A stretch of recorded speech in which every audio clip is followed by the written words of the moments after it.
Thank you very much, Martin, and thank you to the organisers. I am honoured to be speaking about Jan. I knew him for 50 years. I will say a little bit about how this began. So, in 1968, I arrived in Britain by ship. You could do that in those days. The Shaw Savile Line ship Southern Cross. It docked in Southampton on the 21st of August. Now, those of you who remember the history of the 1960s, 21st of August is a significant date.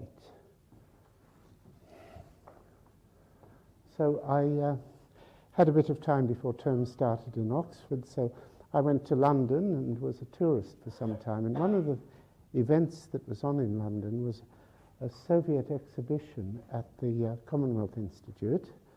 So I went along, intending to go to this exhibition. I found it surrounded by a crowd of demonstrators because on the 21st of August, as some of you will remember, the Soviet tanks rolled into Prague.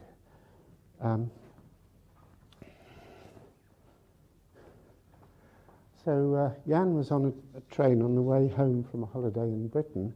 He heard the news somewhere in Germany, got off the train, took a train back in the other direction. So essentially we arrived in Britain at the same time, and both perhaps not knowing what would happen, so somewhat unintentionally, we both stayed. So I didn't actually meet him for a couple of years because he finished his first degree at Bristol and then came to Oxford as a student of Peter Neumann.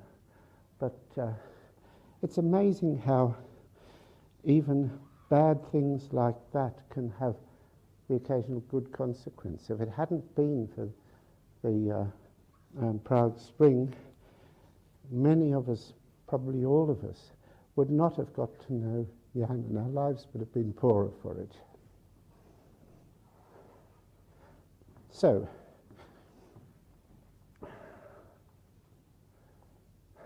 he came to Oxford in 1970, I think it was, to start his DPhil under Peter Neumann's supervision. I believe I was Jan's internal examiner when he wrote his thesis. I don't have a record of that, but I'm pretty sure that that is correct, because I can remember in some detail what was in his thesis, which would not have happened if I hadn't read it carefully at the time. Anyway, so here's another little event that happened. Later on in the 1970s, there was a meeting at the Isle of Thorns, the University of Sussex Conference Centre, and Peter, Jan and I decided it was nice weather. We would walk from Oxford to the Isle of Thorns, some distance. We took 3.5 days about it, stopping in Reading, Guildford and East Grinstead, so it was quite a substantial walk. But it was a lovely time, and we, I think, really enjoyed that little interlude.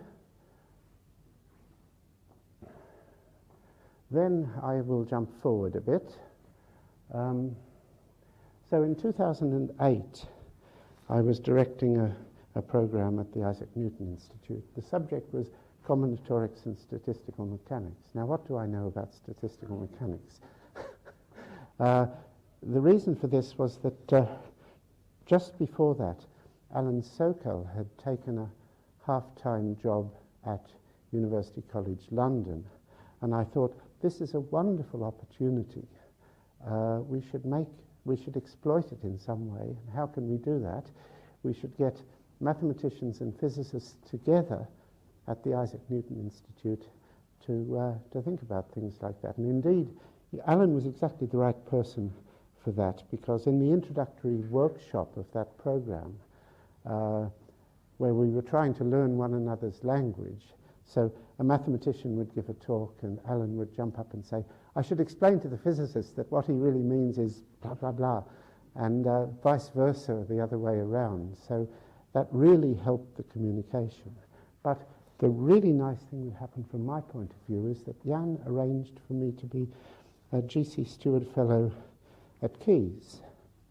That was just marvellous in several ways. It gave me a feeling of belonging in Cambridge rather than just being stuck in a flat somewhere. It allowed me to interact with the Caius undergraduates. So the duties of a G.C. Stewart Fellow are to give 3 or 4 lectures to the undergraduates. So I gave 4. Those are the titles.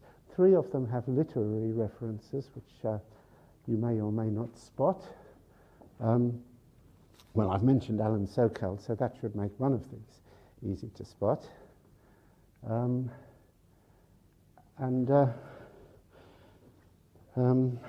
The other thing was that Rosemary had just had an operation at the time. She was able to come to Cambridge, stay in the Caius flat and recuperate and actually do some very significant work in statistics while she was there. So it was a great time, and I'm very grateful to Jan for that opportunity. But this is the punch. Well, actually, no, I'll say a little bit more first. So in these lectures, it turned out that a number of fellows of Caius made appearances, including John Venn, Ronald Fisher, John Conway.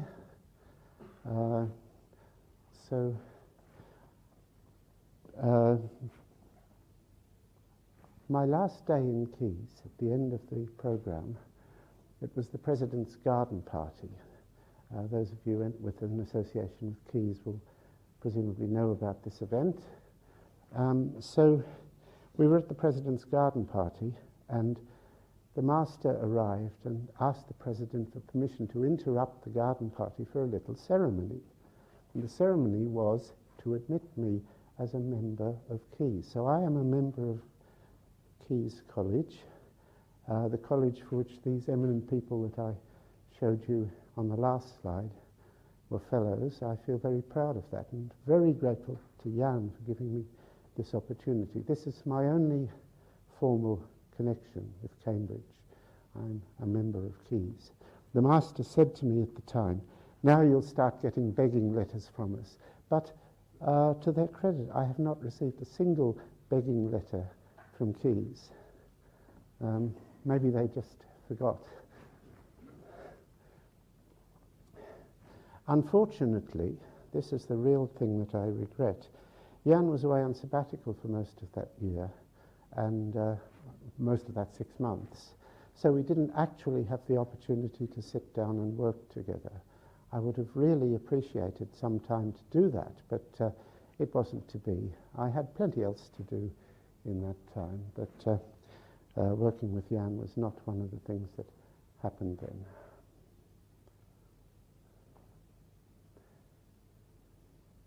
Okay, so these are my 4 joint papers with Jan, only 4. I'm certainly not in Cheryl's league.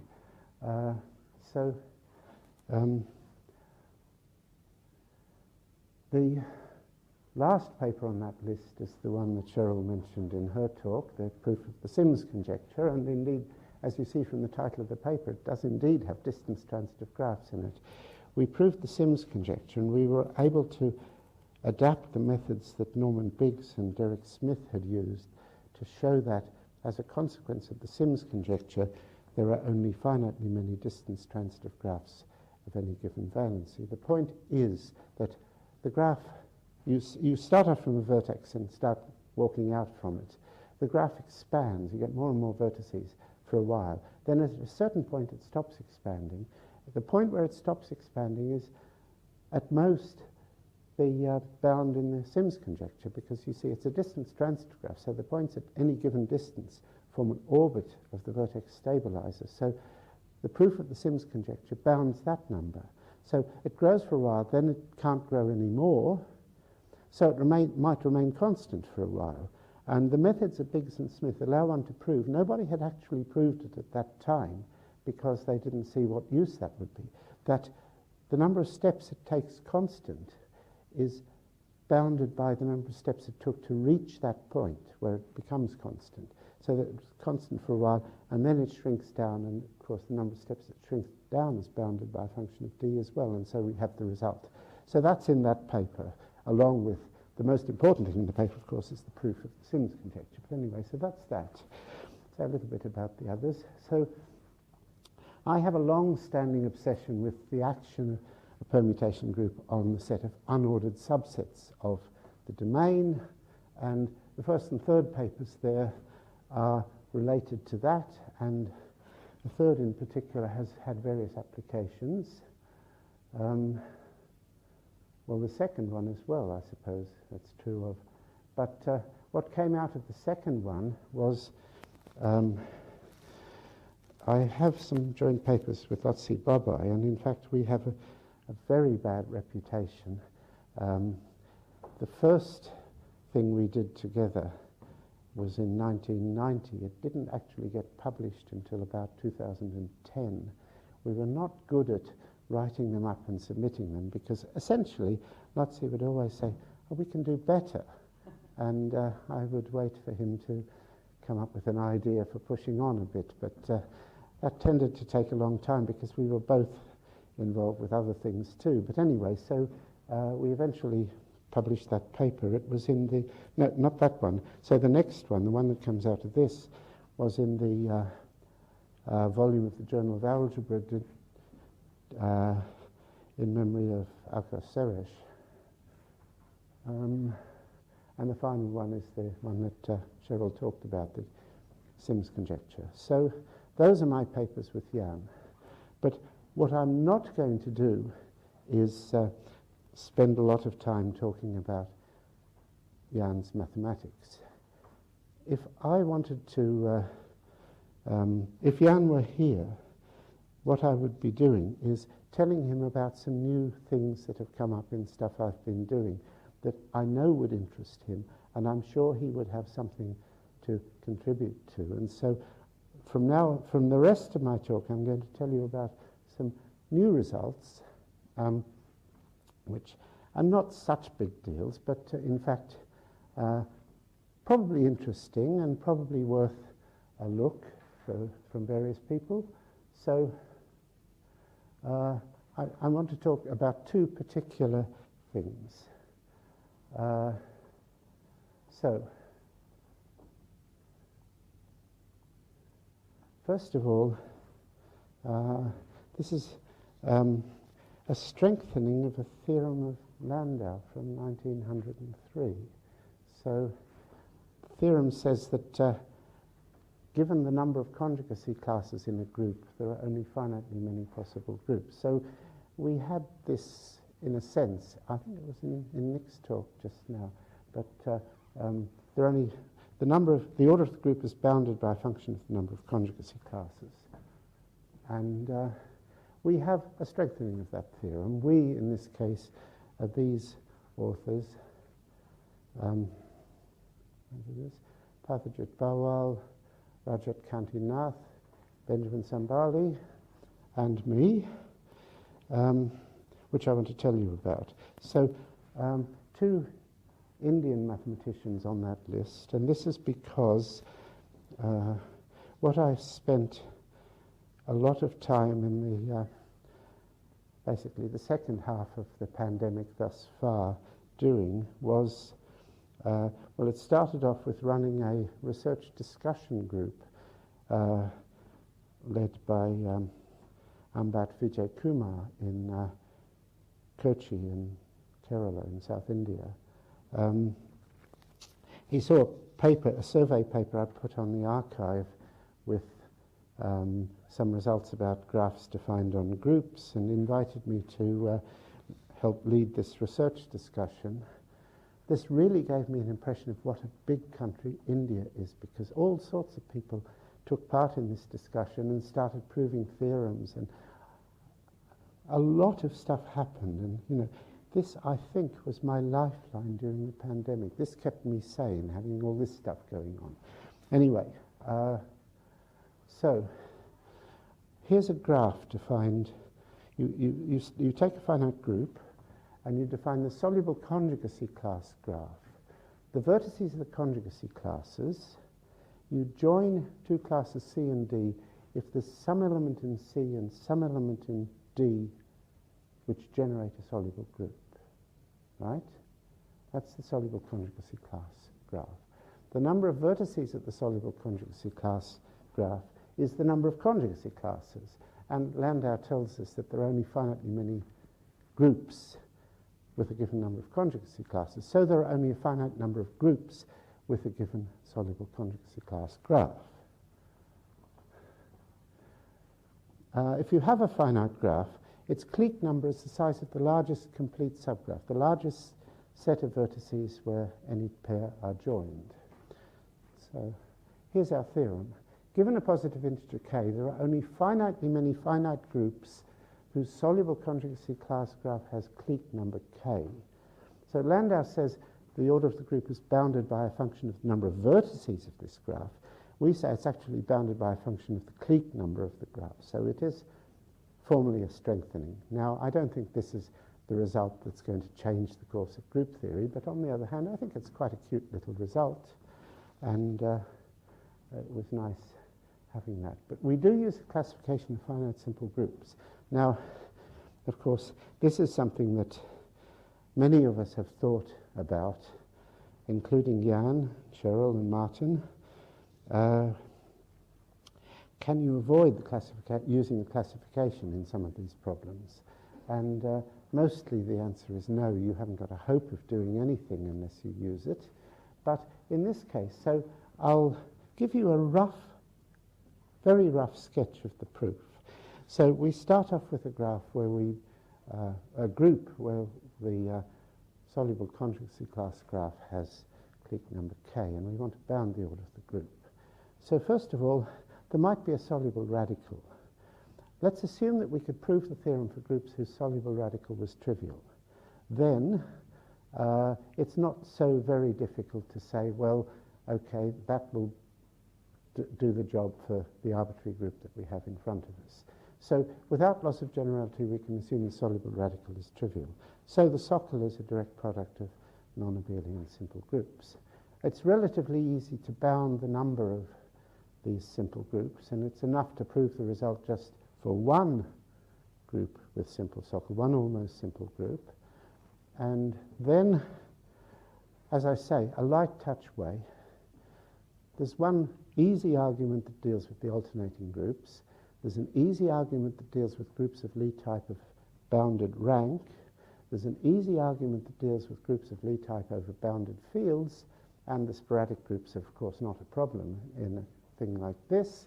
So that's essentially all that we need. But on the other hand, if we didn't have the classification, that argument wouldn't even get off the ground. So there are explicit bounds for Landau's theorem. We don't have explicit bounds in our theorem. We have not even tried to work out explicit bounds. So that is an open problem if somebody wants to tackle it. Another open problem, of course, is do you need the soluble conjugacy class graph? Would the nilpotent conjugacy class graph do? Or, can we thin the graph down, which will reduce the clique number and still prove a result of this sort? So there are various open questions there. Anyway, so that's, I think, something that's quite cute. But so here is something else, and this is very much still work in progress. So this is a Peter Neumann story, but I hope that's okay to tell here. So when I arrived in Oxford in 1968, Peter was just finishing off a 50-odd page manuscript on primitive permutation groups of degree 3 times a prime. This was extending work of Wieland, where the degree is twice a prime. And he said he gave me that paper, and that's what I was going to work on. Well, the paper was never published. I'm not exactly sure why. Olaf Tomaszka and Leonard Scott had proved similar things, Olaf a little earlier and Leonard at about the same time, and there was definitely a plan for Peter and Leonard to write this up jointly. And Leonard Scott has actually provided me with some of the historical material on that, but that they never did, and so this thing disappeared without trace. It was, I think, a paper that could have been extremely influential in the sense of this was the time when combinatorial methods were really coming into the study of permutation groups, graph theoretic methods, methods based on association schemes and coherent configurations and all that kind of stuff. And Peter gave a wonderful explanation of what these methods were and how they could be used in a practical problem. Well, I noticed that there's no point trying to classify primitive permutation groups of degree 3p now, because using the classification you have much more general classifications, like all the groups of odd degree, for example. But you can extract some combinatorial results out of this without the assumption that P is prime and without the assumption that the group, there's any kind of automorphism group at all, purely combinatorial results. And so I have an undergraduate student, Marina, who's part of her summer research project is to sort this out, and she's just about finished now, and we're in the process of writing up the paper, but she wanted something else to do. Well, fine, okay, so I invented this problem. You might find this amusing, perhaps. So permutation group properties often come in the hierarchy. You have transitive groups, quasi-primitive groups, primitive groups, and depending on your taste, you can go up from there. If you like synchronization, you can go up to synchronizing, separating, blah, blah, blah. And up at the top would be two transitive, let's say. Or there are other things, other routes up from primitive to two transitive. There are various properties. So I thought, if you have two properties P and Q, where Q is stronger than P, can you invent a property which is independent of P, that has the property that P together with that is equivalent to Q? In other words, a property that lifts P up to Q, but makes sense even in the absence of P. And I started off, I struck it lucky, the first example I tried to look at. Suppose P is quasi-primitivity and Q is primitivity. I'm sorry, the letters have got backwards. It should be the other way around. But never mind. This turns out to be very interesting. And so here's the property that we're going to use. So this is pre-primitive. A transitive permutation group is pre-primitive if every gene-variant partition is the orbital partition of some subgroup. So that's the property, right? Now suppose you have a permutation group which is pre-primitive and also quasi-primitive. Quasi-primitive means every normal subgroup is trivial or transitive. Right, well, I said it's omega, it's a set, not a group. So what does it mean, subgroup of omega? Means I've made a typo, I'm sorry. Thank you. Well spotted, so someone is still awake. Should be G, sorry. But the point is that let's see orbit partition some subgroup. Let's see orbit partition the normal subgroup. And so if the group is also quasi-primitive, this normal subgroup is transitive. And so the partition is trivial, so the group is primitive. So this does what I said. Pre-primitive plus quasi-primitive is equivalent to primitive. You can do other things in the hierarchy, but this is the one that I will tell you a bit about, because this is the one that has the results on. So here are a few of our results. And I just explained why the permutation group is primitive if and only if it is quasi-primitive and pre-primitive. So it does the job that I wanted it to do. Pre-primitive goes upwards. The regular permutation is actually regular, is pre-primitive if and only it is a Dedekind group. That is a group, all of the subgroups are normal. And a Reith product of transitive groups in its imprimitive action is pre-primitive if and only if the two factors are pre-primitive. So that's nice. But you might say, well, what about the direct product in the product action? That's closely related. It fails for that, and you can see this now, because suppose you take two regular permutation groups. The direct product and the product action is also regular. So let's suppose you take, so if the two factors are pre-primitive, then they're Dedekind groups. And Dedekind groups, as you probably remember, are either abelian or else of the form Q cross A plus B, where Q is the quaternion group of order 8, A is the abelian element within the 2 group, and B is a abelian group of odd order. So let's take Q8 and Q8. Q8 cross Q8 is not a Dedekind group, and therefore is not pre-primitive. So it fails for direct product, but it fails for weak product. And we haven't really got to the bottom of that yet. But there are various other interesting group theoretic constructions that you can look at here. Anyway, that's as far as we've got. But we've looked at some others. We've looked at pre-synchronizing, which is the property which together with primitive is equal to synchronizing.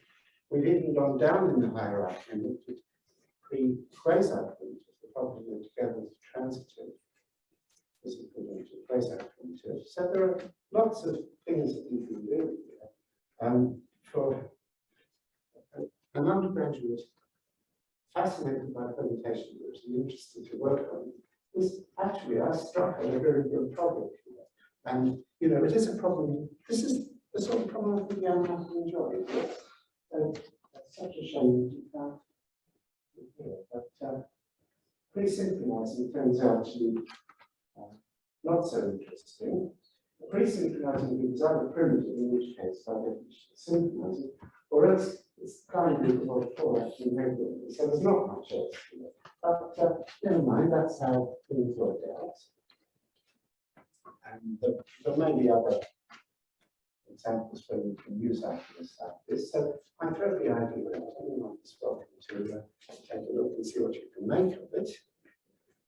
So I will now just finish. I don't want to keep people from lunch. I knew young for 50 years. I learned him a lot. I think we need to do. And so what I can say is, farewell, Jan. We're still here in this messy world. We can show the best we can.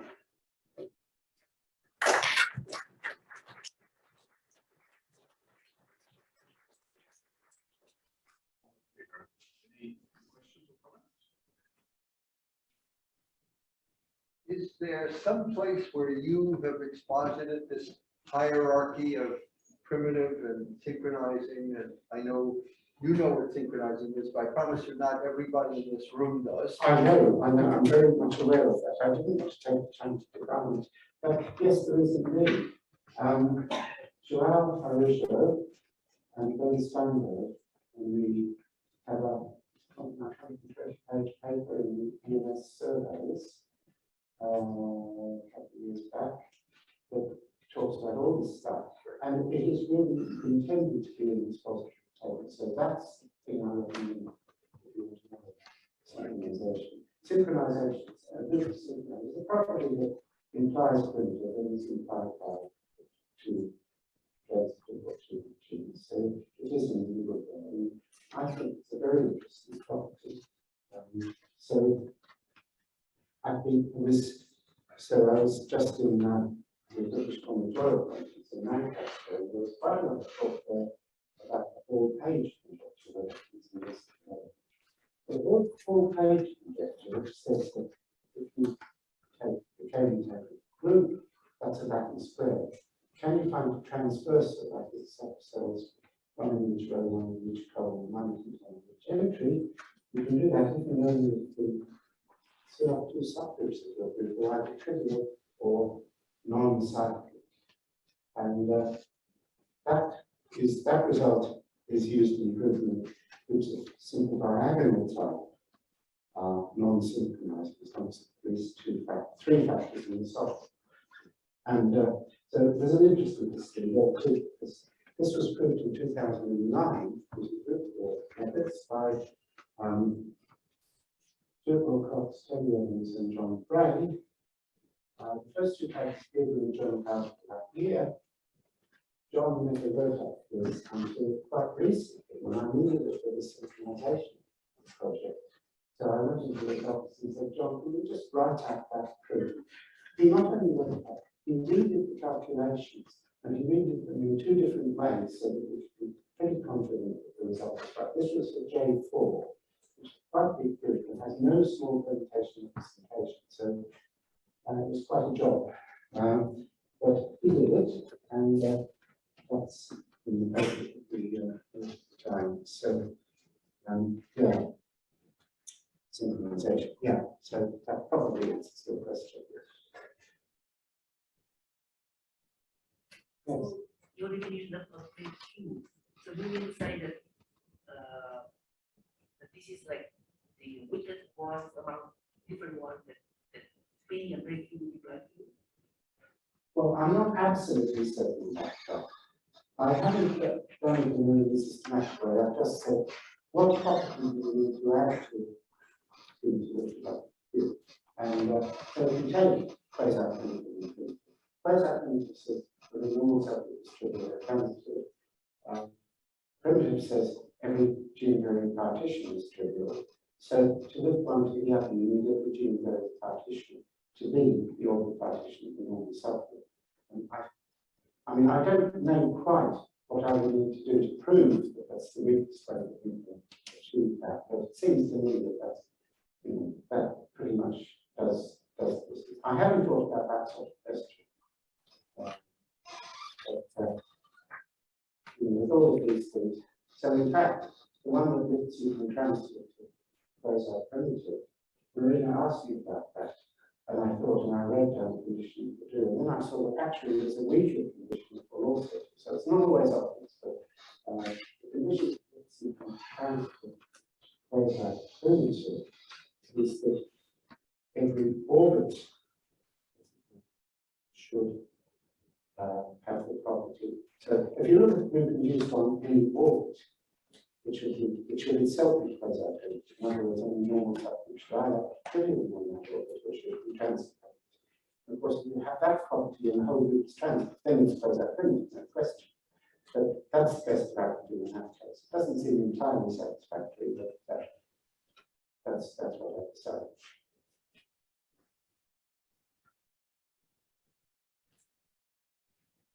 Okay, let's thank Peter again.